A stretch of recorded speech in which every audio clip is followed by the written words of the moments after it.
Hello, everybody, and welcome to the Two Canadians Football Podcast. Yeah. I'm your host, Matty P. And I'm your co-host, C-Money. And today, we're going to get straight into the news. First on the docket, Saquon Barkley signing with the Giants, a little 1 year. Yeah, 1 year, got an extra $900,000 kicked his way for holding out for a little bit. Or not holding out, just threatening to, I guess. He cursed them on social media, too. Yeah. Well, he is kind of getting a little bit of a screw job, considering how good he is. But, $11 million, his family's not going to go hungry. He should be good. Yeah, even living in New York, it is expensive out there, but $11 million should cut it for a couple of years. Yeah, invest in some stocks or some high-quality ETFs. Yeah. And in other news, Joe Burrow carted off practice. Yeah, a little bit scary for the Bengals, but sounds like he avoided major injury, so hopefully all is well there. Get some reps in before the first game. It should be good to go. Yeah, coach is saying it's a calf strain, and he's out several weeks, but we all want the best for Burrow, and we all wish him a little speedy recovery. Yep, and I'm sure Chase and Higgins owners are hoping for the same. Or ultimately, their ADP drops. Yeah. Just a little bit. Yeah. And what else do we have news-related? Well, this past week we did our rookie draft for LOC. Boom! The League of Champions, year 2. Mm-hmm. Yeah, that's it was exciting. We did the slow draft style, and I actually really enjoyed the way that was able to play out, because it gives you time to field trade offers and send out offers if you're interested, and gives you time to think a little bit before you make your selection. Yeah, we went with the 4-round rookie draft. The slow draft, like Miller said, up to 24 hours a pick. Once we did get going, it went by it got going pretty quick. Yeah, by the time we got rolling. I eventually went with Anthony Richardson over Bijan. I thought about it so many times over and over, and I just eventually started watching the Anthony Richardson tape again. There's not too much of it, but there is a bit out there on the YouTube world. And watching them highlights, just the ceiling of this kid. I just have to take a chance in one dynasty. I got Bijan in another dynasty, and now I got Anthony Richard on the come up. Round 1, pick 1.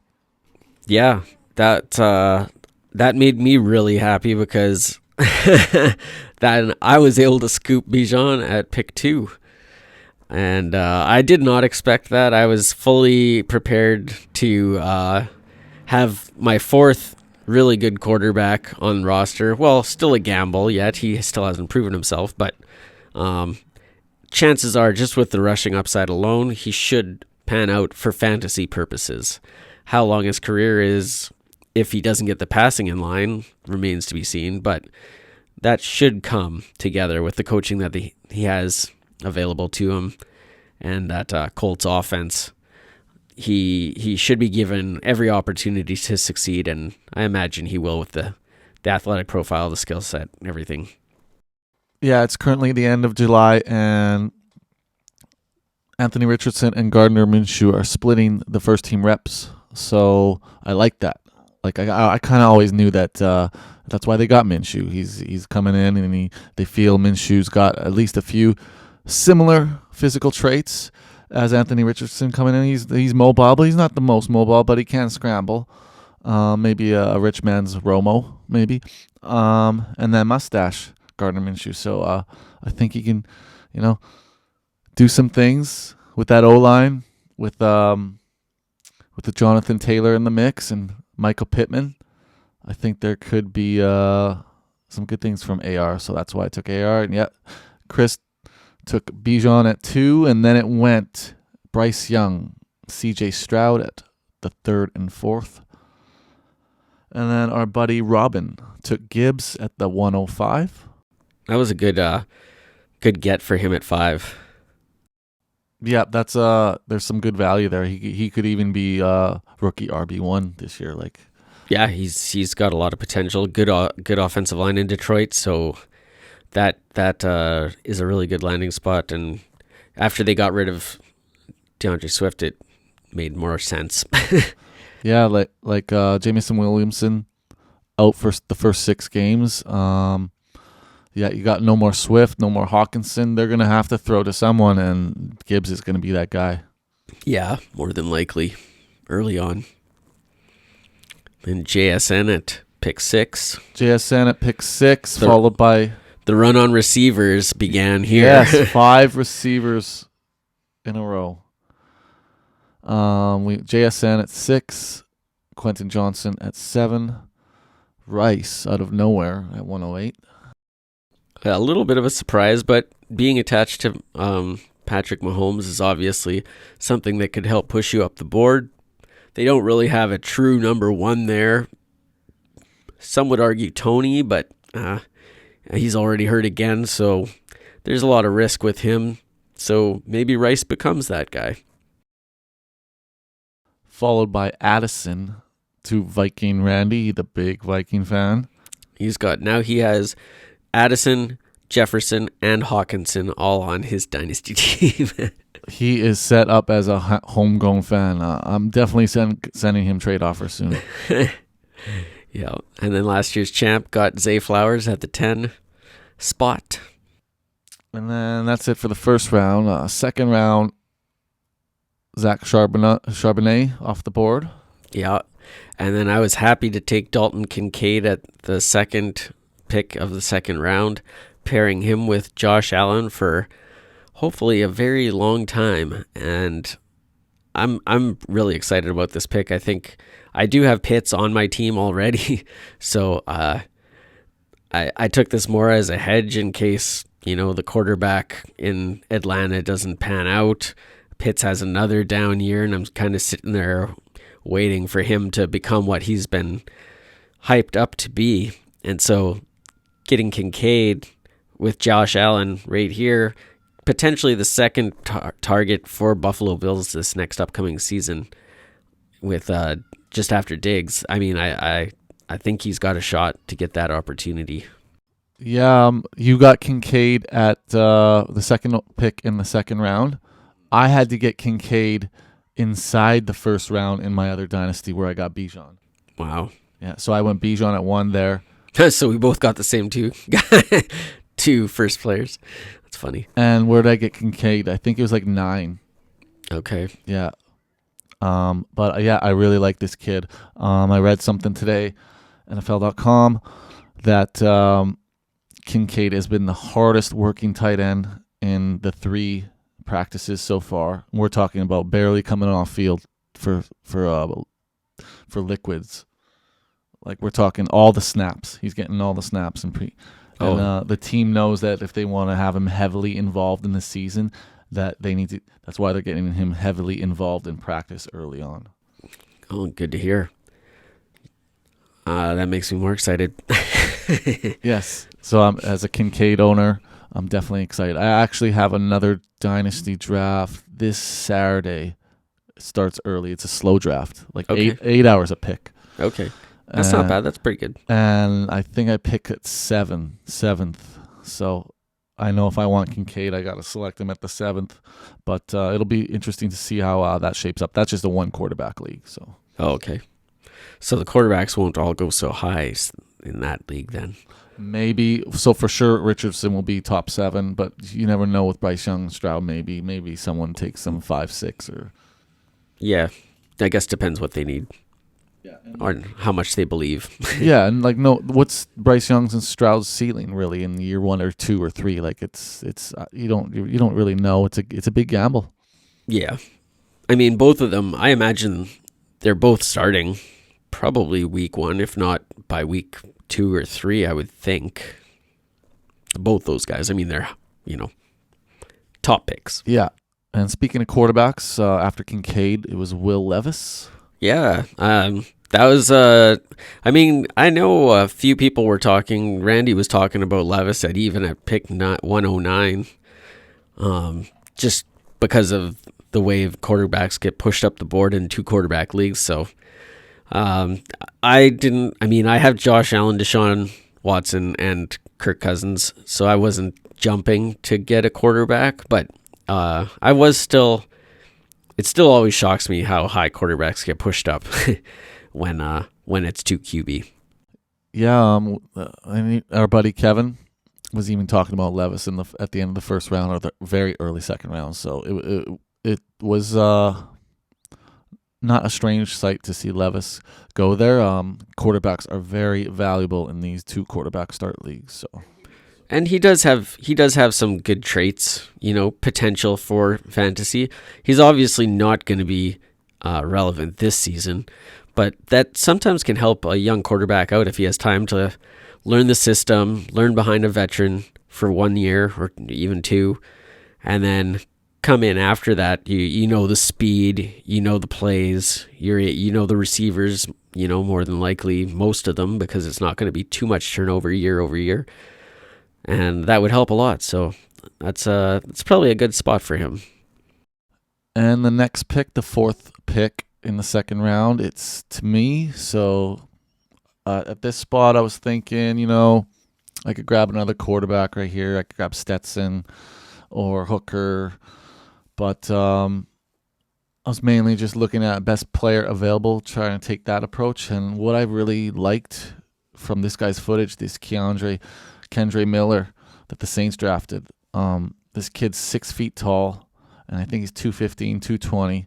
And just watching his tape from college, just bulldozing over motherfuckers. And he had some nice agility and athleticism to him too. So yeah, I actually really liked a lot of the stuff I saw from him as well. I was actually thinking about him at pick 202, but Charbonnet went right before me, and so the highest rated player according to a lot of places was A-Chain, and I was a little scared of his size, and so I was looking at a couple of the other running backs in just right below that, and Kendre Miller caught my eye as well when I watched a lot of his stuff. He looked really good. Just the not being able to test due to injury, I think hurt his stock and probably cost him a little cash and maybe some draft capital. Yeah, at this spot, I was looking at Arcane and Miller and even Chase Brown because I have Mixon in this league. So Chase Brown was always on my mind after the first round, immediately after the first round. Yeah, he went a little higher than I thought he would, but it does make sense. Just opportunity. When you think about opportunity, he's got a pretty good shot behind Mixon. Yeah, exactly. So it was kind of a 2-headed horse for me here. It was Miller or Brown, because Brown, your handcuff in Dynasty, and when we just expand the bench, is very important. And look at even Mixon's history, just with deals and trouble and stuff. There's a little volatility right there. Yeah, for sure. Yeah, he's a player that definitely you worry about off the field. So that's why I went with Miller. Just to me, best player available at the moment, and it might take a couple of years for him to just be the guy I think he could be. Right. Yeah, the landing spot for him is a little tough when they had already signed Jamal Williams in the offseason, and then they do have, of course, they have Kamara. So, he's pretty much going to be the third man up in this first year. And so, barring injury, he's not going to do much this year. But, I guess next year, at the least, you can't rule out Kamara getting in trouble or suspended. And Jamal Williams, is he 30? He's 30. 29, 30. I think. I mean, he's up there in running back age, that's for sure. I mean, this is probably his last, nice little contract. You know why he had a breakout year last year, I think? Well, 17 touchdowns. Yes, that, but you know why? Well, because the coaching staff gave him all those inside the 5 rushing attempts. Good O-line. Also, I just think there wasn't too much tread on him like the last couple seasons. So I think like just he was just almost like poised to like have for things to go his way, kind of just took advantage of it. Yeah, I guess. Yeah, he's always been kind of the backup, right? He's never been the lead guy. So, a few years in the league, get bigger, get stronger every year, paid off. Exactly. So yeah, after Kendre Miller, it went Arcane. A-Chain. A-Chain. A-Chain, I don't know. A-Chain. I got that A-Chain. Yeah, it sounds like a rap name for sure. Yo. And then Michael Mayer. Yeah, Mayer was someone else I was looking at too. I decided to go Kincaid over Mayer because of the explosiveness and the quarterback because of like being able to pair him with Josh Allen. But Mayer does have a lot of potential. He does look like he looks the part of an NFL tight end. He does, and they lost Waller there, so it's not a bad pick in my eyes. I think there's a lot of people coming into that organization that's going to take away some targets from Devontae Adams, I think. Yeah, I mean, I don't know if Mayer's going to do that as much. But yeah, I guess red zone. He should be a good red zone target. He's huge. But yeah, Jacoby Myers comes in.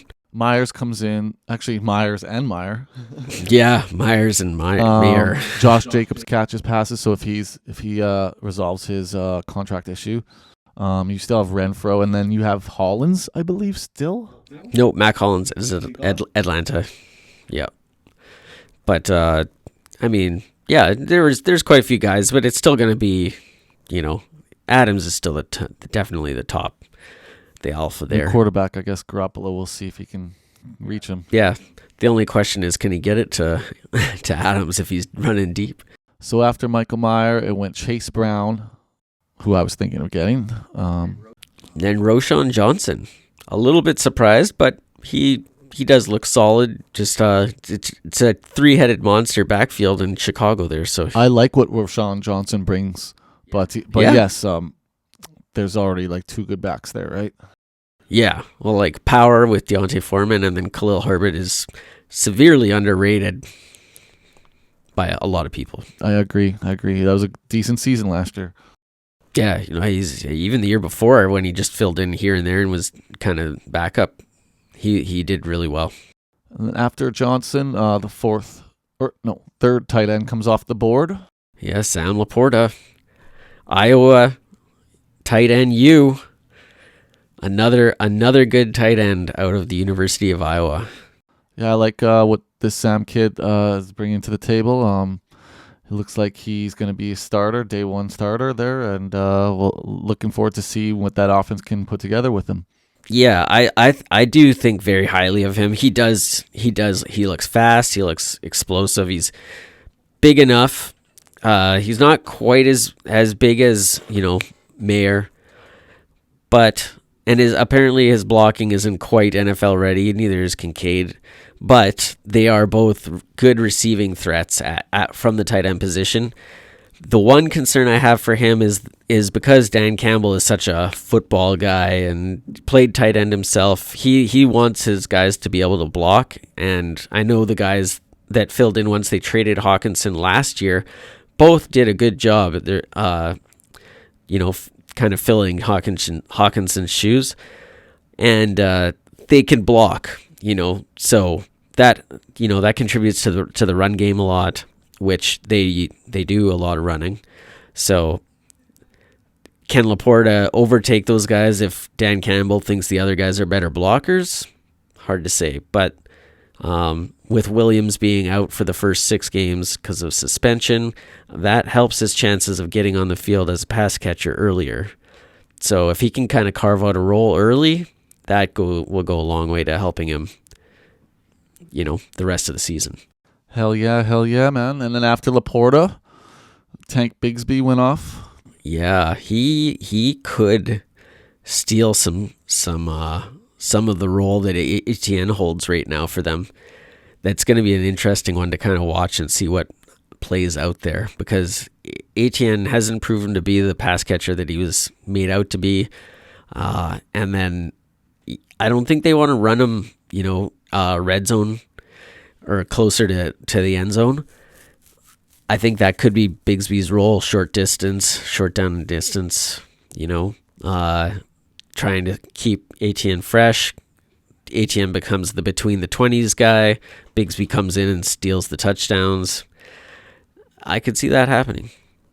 Yeah, I like this tape from college there. Looking forward to seeing that all of that Jacksonville roster actually. Yeah, yeah, me too. I'm interested to see how that offense kind of all comes together now with Ridley and now Bigsby added. And that's the end of the round 2 there. So we go into round 3. Spears comes off the board.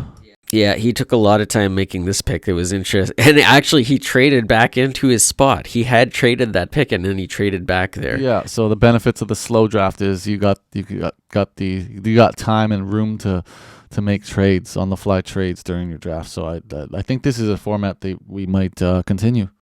Yeah, I thought it was good. Maybe not 24 hours, but yeah, 12 even. Maybe but, like 2.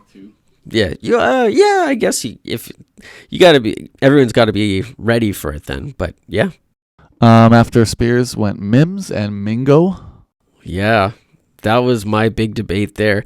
I actually, when I did a lot of mocks, I had Tajay Spears kind of was one of my guys that I was thinking about taking. I thought that he might make it to me. I was surprised to see Red River Raiders take him there, but I mean, he does look really good, and he does have Derrick Henry, so now he's got, if Henry does go down, he's got the next man up.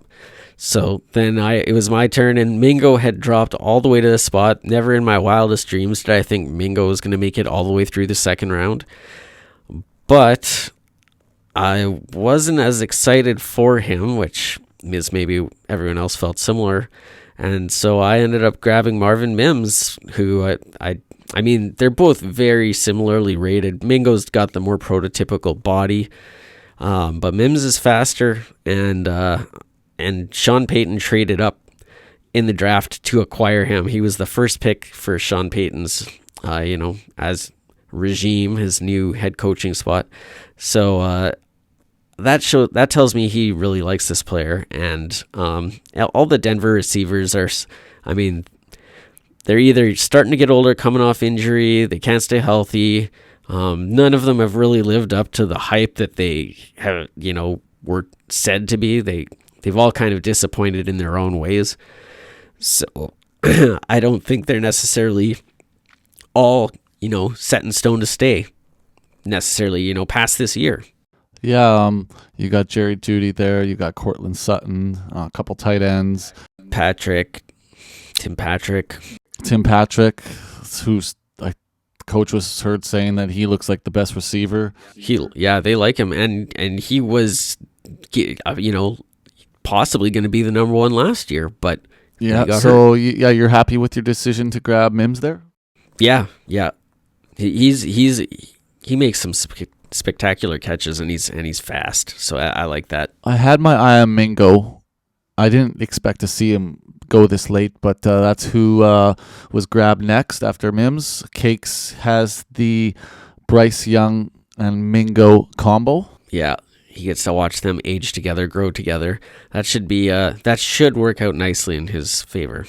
And then it was my pick, and so I went Anthony Richardson, I went Kendre Miller, and I was at a point where if I'm going one of those guys, a quarterback, Bennett and Hooker, not the straightest path to starting. I pivoted to the tight end spot, and I grabbed Luke Musgrave. I really like this kid's tape. Big, strong, athletic, and the way that I see this offense playing out, they're gonna get Luke downfield, almost like a Kittle roll. I see happening, and I just wanted to nab a piece of this offense because the offense is, I believe, the youngest in the league right now, and I believe their ceiling is pretty high. We just have to find a floor with these guys. They have a favorable schedule to begin the season, and there's a scenario where Green Bay just comes out of the gate hot. I could see them coming out, 2-0, 2-1, on the backs of these young guys, and that's why I grabbed Luke Musgrave. Yeah, they don't have much in the tight end room, so that gives him a great shot to earn that role right away. You're right. Which is why that leads us to the next pick. Our friend Robin. goes with Mr. Kraft, tight end. Tucker Kraft, I believe. I don't think there's any relation to Robert Kraft, but It's his illegitimate son from a massage parlor. I was the advisor for Robin on this pick. I think you might have had some influence too, but I was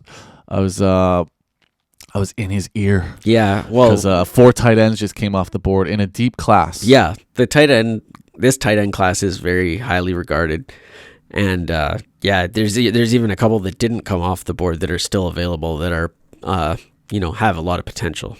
He only had Andrews, and let me just check here. Yeah, he had Andrews and only one other tight end. He has Knox and Andrews, and when Knox aging a bit, he's 26, but he's not the most. They just drafted Kincaid for fuck's sake. Oh yeah, Knox. Yeah, I think Knox is going to become the blocking tight end, and Kincaid is going to take over the receiver role. Yeah, there was actually a play in Buffalo practice where Knox was like the decoy, and Kincaid got open, and big splash play. Right. Yeah. So, yeah, and Andrews, he's a type 1 diabetic, and he plays hard, so he's just he's got a lot of wear and tear on Mark Andrews. He's not getting any younger. Yeah, he's still reasonably young, but yeah, he has gotten hurt actually the last year or two. Not as much 2 years ago, maybe one game. But this past year, he did miss quite a bit of time. So back-to-back Green Bay tight ends off the board. Yeah. The other thing when I was talking to him before he made this pick was we both thought it was a fun pick to have you taking Musgrave and then him taking Kraft one pick later, and then if Kraft ends up being the pass catching tight end, he can make fun of you to till the cows come home. Kraft dinner. Yeah. Dinner, Kraft dinner. Yeah. I can see that too. The next two here. Next 2 picks were the quarterbacks I was talking about for the last couple rounds. Yeah. Stetson Bennett for the Rams, and Hendon Hooker. Yep. Yeah. Two tight end, 2 QB. So those quarterbacks get pushed up. I actually was thinking about Bennett as a kind of sneaky late QB to grab because he's not very highly regarded. No one is pumping his tires like in fantasy circles or anything, but he does have a good shot to be the backup to Matthew Stafford this year. And if Stafford gets hurt or if he retires after this season, Bennett could become the man. And he just seems to, everyone talks about quarterback wins and how important they are in leading to wins. Well, he just won 2 national championships with Georgia. So Georgia. Yeah. So he obviously had a hand in that as the quarterback. So I like that. I rewatched his tape, and he's a pretty athletic. Yeah, dude. I feel like he's kind of underrated, but yeah. He is 25. Right. That yes, and Hooker as well. They're both older, right? Yeah, this whole QB. Well, some of these quarterbacks are a little older than usual. The COVID year, right? But people are like saying that's a bad thing, and knocking him on the internet and shit. But I look at it as let's flip it on the positive side. He's a little mature. Yep, exactly. More mature players. The Rams did sign Brett Ripien for a year, but we've seen Brett Ripien play. He's nothing special. Yeah, he is a vet, but yeah, you're right. So it could be.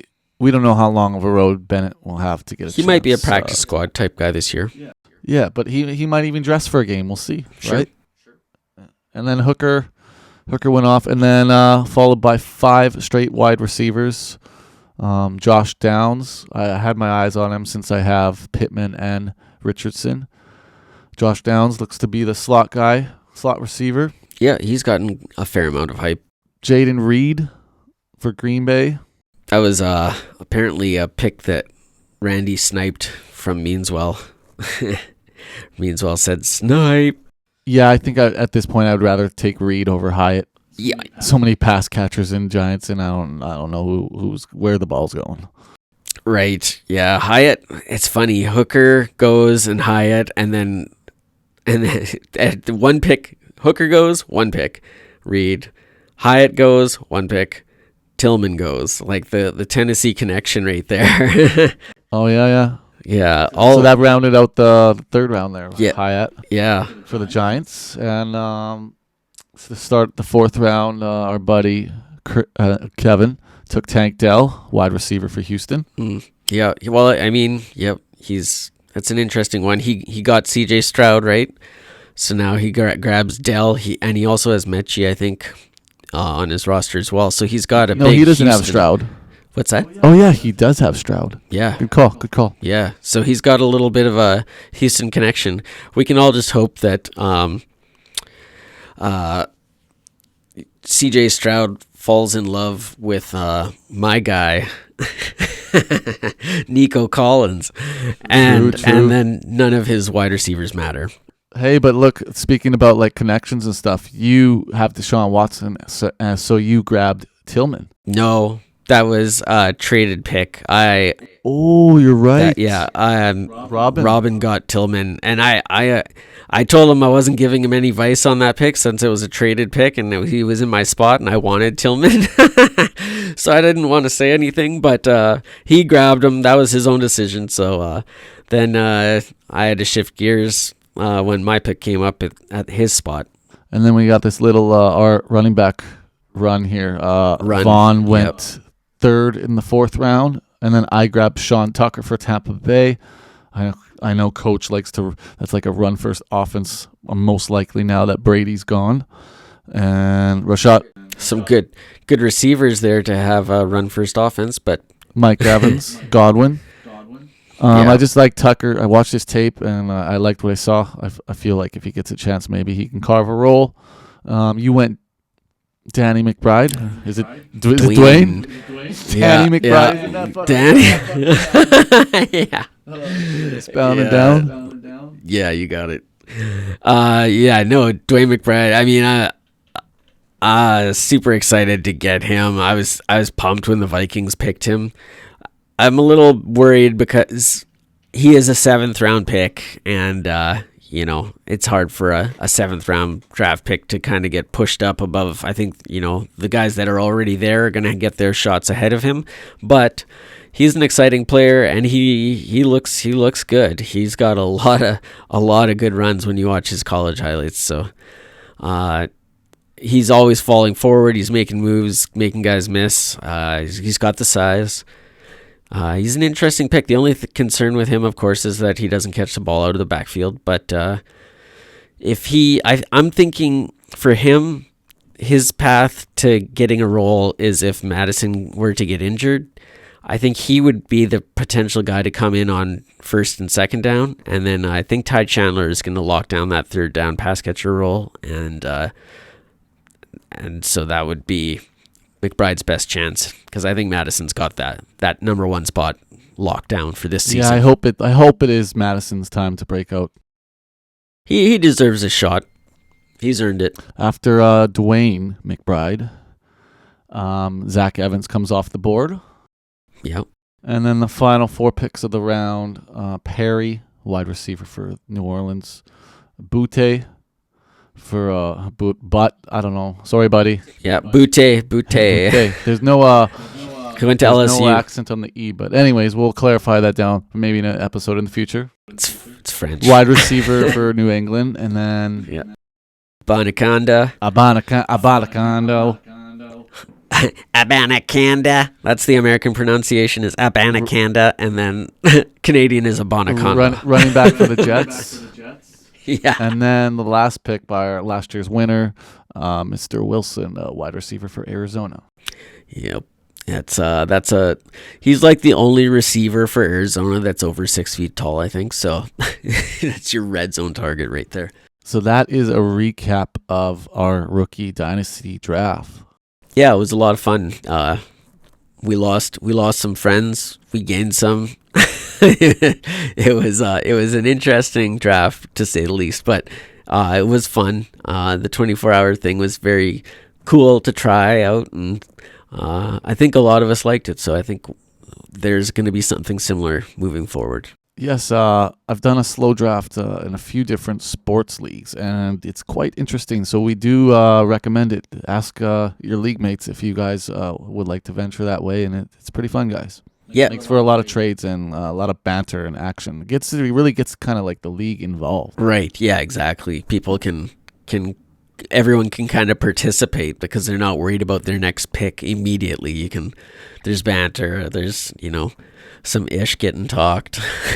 Yeah, there was a scenario at the end of the first round where I was dangling my Your second. my second round pick at the beginning there, 2.4 pick. I was dangling it and the rest of my picks in this round for a first next year. Oh, yeah, nobody's going to do that. No, the deal was in place. It was I was trading at my second, my third, and fourth here, and I was going for Kevin's first next year, and he at one point he did agree, but I was trying to stack first round picks for next year. But I ultimately was watching that Miller tape, and I decided to take Miller and a tight end and another running back. So I'm very happy with. Yeah, I think Miller does look good. I like the last name, so that sold me. But yeah, I'm pretty happy with the way this went. Technically, I shouldn't even be picking first overall. Last year, Kevin, I was telling you about, we traded first round picks. So, at the start of the season. Yeah, at the start of the inaugural draft. Yeah, it was a bet as who's going to finish better, and you're going to get the other guy's pick. Yeah, so ultimately, I didn't play that well last year in the league, but I landed the first pick next draft and get a cool quarterback with lots of upside instead of like who went here fifth, Gibbs, right? So no, you fourth. He got Stroud. Yeah, so he did get Stroud, but that you still could have got a that difference. We'll see, like in a year or two, like right. Oh how yeah, this is gonna be fun to watch all these quarterbacks progress. Yeah, and he even got the stack too, so he could even like blow me out of the water with that trade. If you think about it, Stroud you also have Pittman, so you have a built a stack as well. So this is true.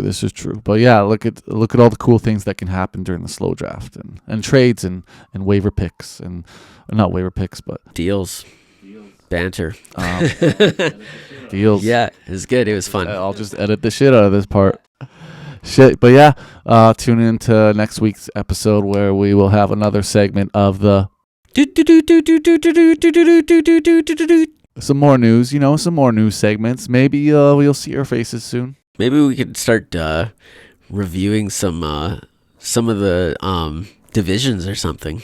Maybe. We're coming up at the end of July, so preseason in a week or two. News and everything is starting to pick up. Lots of action. All right, guys. Excitement is building. Be excellent to each other.